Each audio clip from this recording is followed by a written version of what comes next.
টাকার বিনিময়ে প্রায় ১২০০ এইচএসসি শিক্ষার্থীর পরীক্ষার ফল জালিয়াতির ভয়াবহ অভিযোগ উঠেছে চট্টগ্রাম শিক্ষা বোর্ডের পরীক্ষা নিয়ন্ত্রক ও পরবর্তীকালে সচিব নারায়ণ চন্দ্র নাথের বিরুদ্ধে।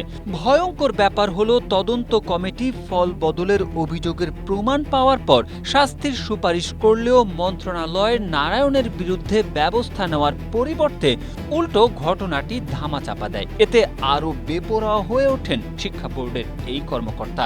পরের বছর জালিয়াতির মাধ্যমে নিজের ছেলের ফলই পাল্টে দিয়েছেন তিনি।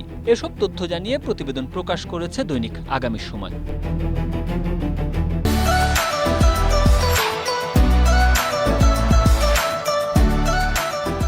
প্রতিজন শিক্ষার্থী থেকে যদি গড়ে ১ লাখ করে টাকা নেওয়া হয়, তাহলে ১২০০ শিক্ষার্থীর কাছ থেকে অন্তত ১২ কোটি টাকা নিয়েছেন পরীক্ষা নিয়ন্ত্রক। টাকার বিনিময়ে এত বিপুল সংখ্যক শিক্ষার্থীর ফল বদলে দেওয়ার ঘটনা দেশের ইতিহাসে নজিরবিহীন। ক্ষমতার প্রভাব দেখানো ও সংবাদ মাধ্যমকে হাতে রাখতে কয়েকজন সিনিয়র সাংবাদিকের সন্তানদের ফলাফলেও ব্যাপক জালিয়াতির আশ্রয় নেওয়া হয় বলে অভিযোগ রয়েছে।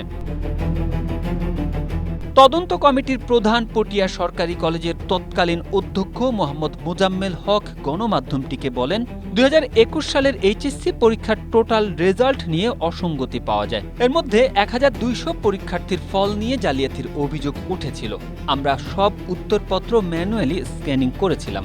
নম্বর পাল্টে নেওয়া কয়েকজন পরীক্ষার্থীর বক্তব্য গ্রহণ করি। তারা পরীক্ষা নিয়ন্ত্রককে একজন সর্বোচ্চ ৪ লাখ, সর্বনিম্ন ৫০,০০০ টাকা করে দিয়েছিল বলে আমাদের জানিয়েছে। কিন্তু পরবর্তীকালে ফলাফল নিয়ে জটিলতার আশঙ্কায় পরীক্ষার্থী কিংবা তাদের অভিভাবক কেউ প্রকাশ্যে সাক্ষ্য দেননি। তবে আমরা প্রাপ্ত নম্বর পাল্টে ফেলার বিষয়টি প্রতিবেদনে উল্লেখ করেছিলাম।